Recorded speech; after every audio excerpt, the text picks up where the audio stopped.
We see Alicia. She is standing a few feet from the outline, still in her paint-splattered jeans and shirt. Her arms hang limply at her sides.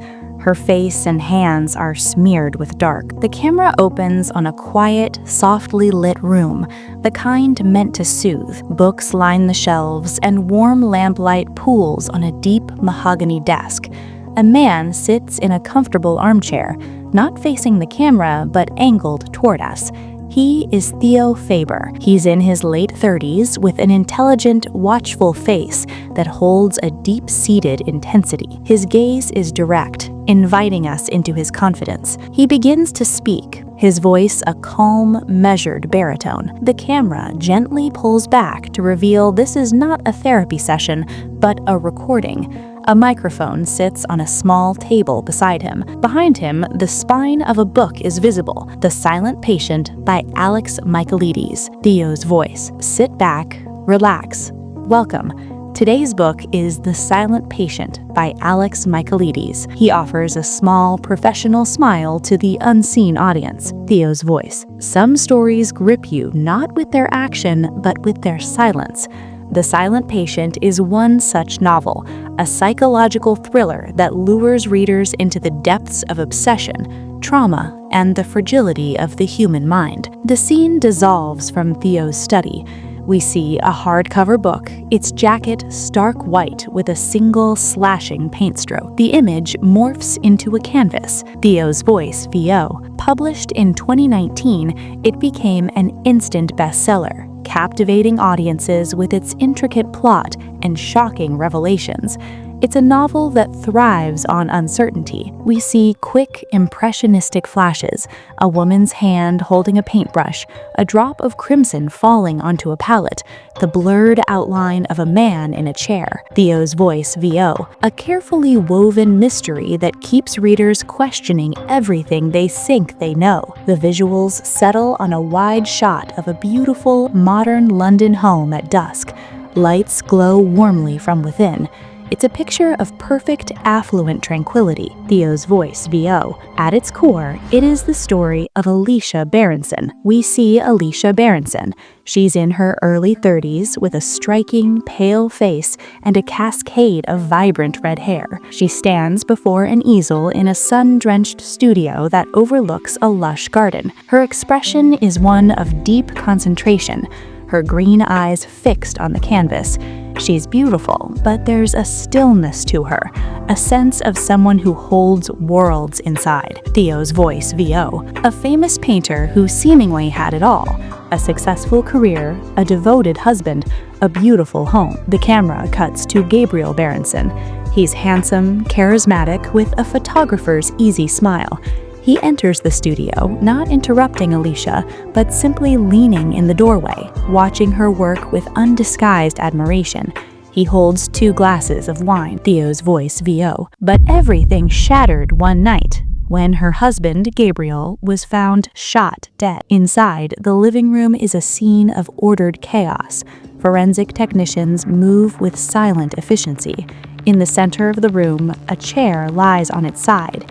There is no body, but the evidence is stark. Blood spatter on the wall, a chalk outline on the floor, and Alicia was discovered beside him, gun in hand. We see Alicia sitting on the living room floor, her eyes wide, vacant, staring at nothing.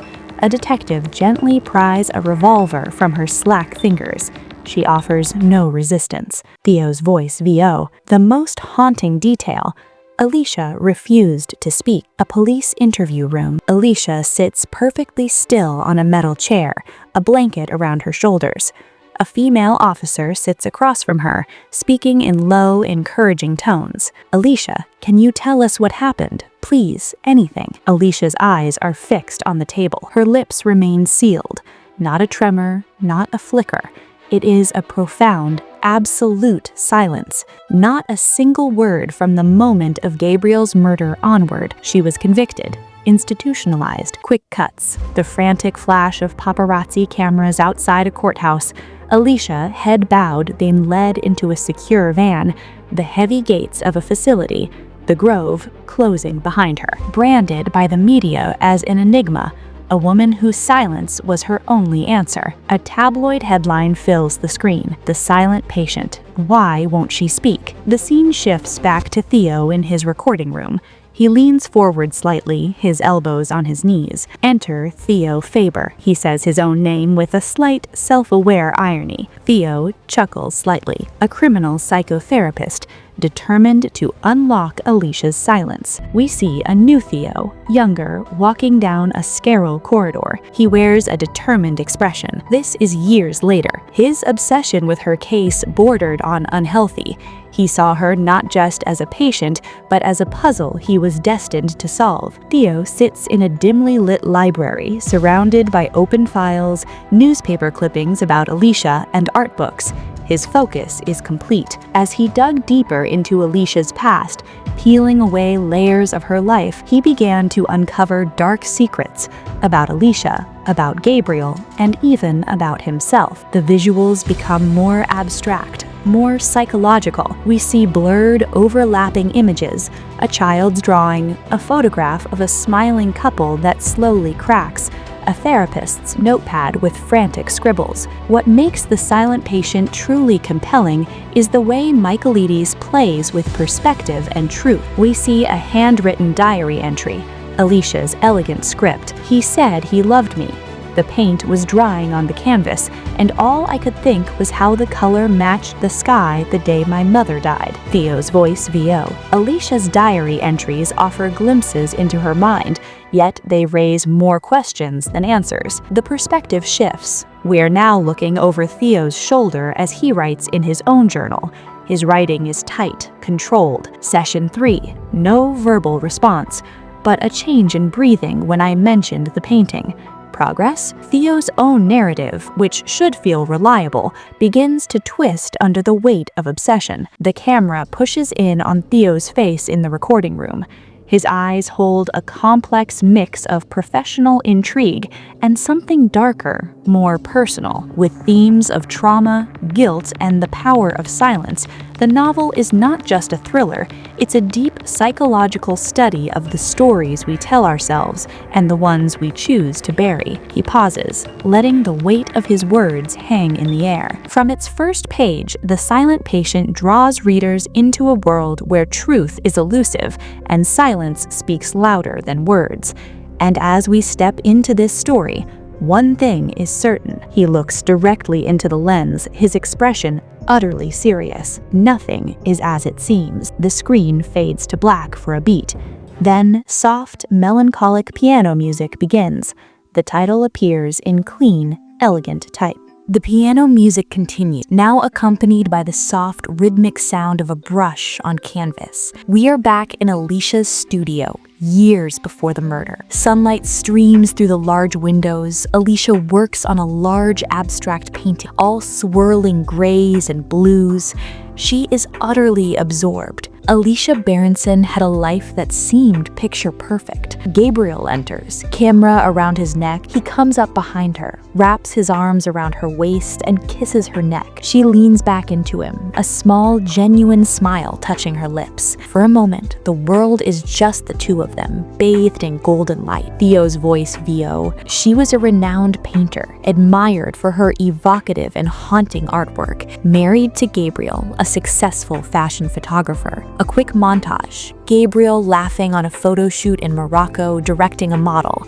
Alicia at a gallery opening, sipping champagne, her painting Echoes displayed prominently behind her. The two of them cooking together in their sleek kitchen, moving around each other with easy familiarity. Together, they lived in an elegant house in North London. Their life resembled something out of a dream. The montage ends on a static, beautiful shot of their home at night, every window glowing. Theo's voice VO. But dreams can be deceptive. The warm light in the windows seems to dim slightly. The music takes on a faintly dissonant chord. Theo's voice VO. And behind the beauty of their life, something darker was lurking. We see a quick, almost subliminal shot. Alicia, alone in the studio at night, staring out the black window, her reflection looking haunted. Then Gabriel, on the phone in another room, his smile fading, his voice low and tense. We cannot hear the words. Theo's voice VO. Something that no one, not even those closest to them, could see coming. The scene violently cuts. The peaceful night is shattered by the shriek of police sirens. Red and blue lights paint the elegant house in garish, pulsing strokes. The front door hangs broken on its hinges. The murder was as shocking as it was brutal. Inside, the camera moves with the slow, deliberate pace of a forensic investigation.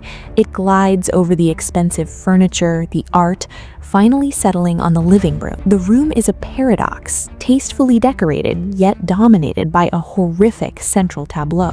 A heavy wooden chair lies on its side. Around it, on the light-colored rug, is a large, dark stain. Theo's voice VO. Gabriel Berenson was found tied to a chair in their home, his face unrecognizable after 5 gunshots fired at close range. The camera avoids showing Gabriel directly. Instead, it focuses on the details. A discarded length of rope, a single spent cartridge case gleaming under the forensic lights, the terrifying pattern of blood spatter on the wall behind the chair. Theo's voice VO. Alicia, his beloved wife, was standing a few feet away, covered in blood. We find her. She's in a corner of the room, near the fireplace. She is standing perfectly upright, like a statue. Her arms hang limply. Her face, usually so expressive, is a mask of blank shock. Her clothes are dark with blood. Her hands are stained red. Theo's voice VO. The gun, still warm, in her grasp. A detective in latex gloves approaches her carefully. He speaks to her in a calm, steady voice. Alicia, I need you to let go of the gun for me. His hand closes over hers, which is still curled loosely around the revolver's grip. He gently pries her fingers away. The metal clunks dully as he places it in an evidence bag. Alicia's hand remains in the same shape, as if still holding the weapon. Theo's voice VO. She did not scream. She did not plead. She did not try to escape. Her eyes are wide, but they don't see the detectives, the flashing lights, the ruin of her home. They look inward at some unimaginable horror only she can witness. Theo's voice VO. She simply stood there, silent. The camera holds on her face. The silence in the room is deafening, broken only by the crackle of police radios. The case fascinated the public, a rapid-fire montage of media frenzy, newspaper headlines screaming "Painter of Death" and "Beauty and the Beast," television news anchors speaking with grave expressions, talk show panels debating the case. A crowd gathered outside the Old Bailey, cameras flashing. Theo's voice VO. Capturing headlines across the nation. How could Alicia, a woman with no history of violence, a woman who appeared so devoted to her husband, commit such a crime? We see a photo of Alicia and Gabriel on a beach, smiling, used as a before shot on a news broadcast. The contrast is chilling. Theo's voice VO. Beneath the beauty of their life, something darker was lurking. The room is a paradox, tastefully decorated, yet dominated by a horrific central tableau. The scene shifts to the police station interview room. It's later, cleaner. Alicia has been washed, but she wears disposable forensic scrubs. A lawyer, a woman with a pinched, worried face, sits beside her. Lawyer, Alicia, you have to give them something, a reason, self-defense, anything. If you don't speak, they will convict you. Alicia stares at the two-way mirror, her expression unchanged. Her lips remain sealed. Not a single word passed her lips, not to the police, not to her lawyers, not even in her trial. A courtroom. The judge addresses Alicia. Miss Berenson, you have the right to address the court. Do you have anything to say before sentence is passed? All eyes are on her. The camera slowly zooms in on her profile. She does not turn her head. She does not open her mouth. A single tear tracks through the powder on her cheek, but it is the only sign of life. Theo's voice VO.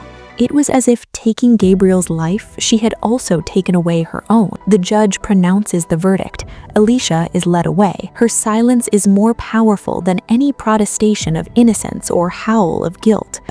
With no explanation, no testimony, and no defense, Alicia was quickly found guilty. The court ruled she was unfit to stand trial and instead sentenced her to a secure forensic psychiatric unit. We see the exterior of the Grove. It's not a stereotypical asylum. It's a modern, low-slung brick building surrounded by a high wire-topped fence. It looks more like a secure administrative center, which makes it somehow more sinister. Theo's voice VO.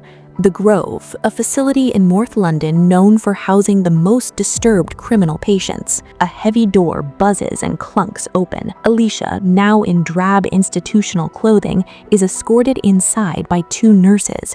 The door seals shut behind them with a final metallic sound. Theo's voice VO. There, Alicia was locked away, lost in her silence, as the world continued to speculate about the woman who had once been a rising star in the art world, but was now a prisoner of her own mind. Yet, despite her refusal to speak, Alicia did leave one clue. We are in a stark, white-walled gallery. The room is hushed. In the center of the main wall, spotlit, hangs a single painting. It is Alcestis. The camera approaches it slowly. It is a self-portrait, but unlike any traditional one. Alicia has painted herself from the shoulders up. Her skin is pallid, ghostly. Her vibrant lead hair is rendered as a dark, tangled aura. Her eyes are deep, shadowed pools that seem to look directly at and through the viewer. Shortly after Gabriel's death, while in police custody, Alicia created a painting. It was her only response to the crime, the only time she had communicated anything about what had happened that night. The most horrifying detail is her mouth. It is sewn shut with thick black, X-shaped stitches. The paint is applied so viscerally, the stitches look real, painful. She had titled it Alcestis, a name drawn from Greek mythology. Behind her ghostly visage, faintly suggested in the dark background, is the blurred shape of a man. He is not clearly Gabriel, just a looming masculine presence. In the myth, Alcestis was a woman who sacrificed herself to the underworld in place of her husband, choosing death over allowing him to perish. It was a tragic, selfless act. The camera pulls back to show art critics and the curious public milling before the painting. Their faces show a mixture of awe, fascination, and revulsion. But Alicia's choice of title confused those who tried to analyze it. Was she portraying herself as a victim? A martyr? A well-dressed critic speaks to a journalist, gesturing at the canvas. It's a masterpiece of modern trauma.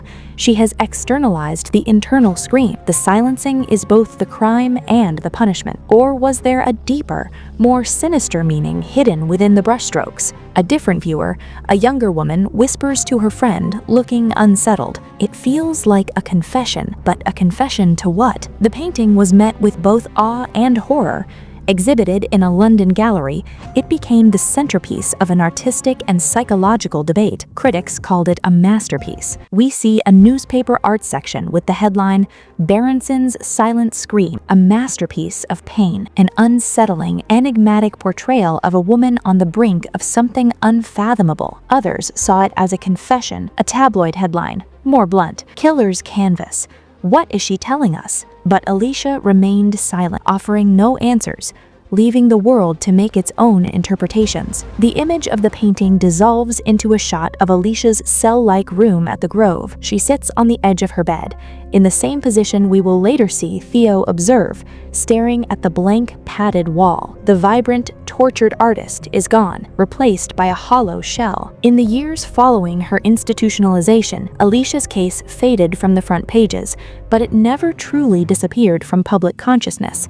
The mystery of her silence continued to intrigue journalists, psychologists, and armchair detectives alike. Quick Cuts, a true crime blogger typing, a psychology student using Alcestis as a thesis subject, a podcast microphone with the title The Silent Patient, Episode 7, The Diaries. What could drive a woman to commit such a crime and then refuse to speak of it? Was her silence an admission of guilt? Or was it a form of resistance against an injustice no one had yet uncovered? We see Theo, years ago, in his own flat. He is younger, less assured. He pins a newspaper clipping about Alicia's conviction to a corkboard already filled with notes, timelines, and a printout of Alcestis. He stares at it, his jaw set. Many theories surfaced over time. A television talk show. A panelist, a psychologist, speaks emphatically. Catatonic schizophrenia triggered by an acute stressor. The murder was the stressor. Her mind simply broke. Some believed Alicia had suffered a psychological break, that something inside her had snapped that night, rendering her mute. Another panelist, a former detective, shakes his head. No, it's calculated. The silence is her defense. She's hiding something, and as long as she doesn't talk, it can't be disproven. Alicia is her defense. She's hiding something, and as long as she doesn't talk, it can't be disproven. Others saw her as a confession. Theo mutes the television. He doesn't agree with either speaker. His eyes are fixed on the flickering image of Alicia's painting on the screen. But Alicia remained silent, offering no answers, leaving the world to make its own interpretations. He turns back to his corkboard, tracing a finger from a photo of Alicia to a note about her childhood. There was no progress, no breakthroughs. The mystery of Alicia's silence kept fascinating journalists, psychologists, and armchair detectives alike. The Silent Patient, Episode 7, The Diaries. What could drive a woman to commit such a crime and then refuse to speak of it? Was her silence an admission of guilt? Or was it a form of resistance against an injustice no one had yet uncovered? We see Theo, years ago, in his own flat. He is younger, less assured. He pins a newspaper clipping about Alicia's conviction to a corkboard already filled with notes, timelines, and a printout of Alcestis. He stares at it, his jaw set. Many theories surfaced over time. A television talk show, a panelist, a psychologist, speaks emphatically. Catatonic schizophrenia triggered by an acute stressor. The murder was the stressor. Her mind simply broke. Some believed Alicia had suffered a psychological break, that something inside her had snapped that night, rendering her mute. Another panelist, a former detective, shakes his head. No, it's calculated. The silence is her defense. She's hiding something, and as long as she doesn't talk, it can't be disproven. Others saw her as a confession. Theo mutes the television. He doesn't agree with either speaker. His eyes are fixed on the flickering image of Alicia's painting on the screen. But Alicia remained silent, offering no answers, leaving the world to make its own interpretation. He turns back to his corkboard, tracing a finger from a photo of Alicia to a note about her childhood. The future of Theo Faber. It starts with the present. He turns to a computer, logs into an old email account, and begins typing, "Dear Dr. Knab, regarding the patient Alicia Berenson, I believe I can help." An image of Theo's new work pass for the Grove appears on the screen. He is set to work.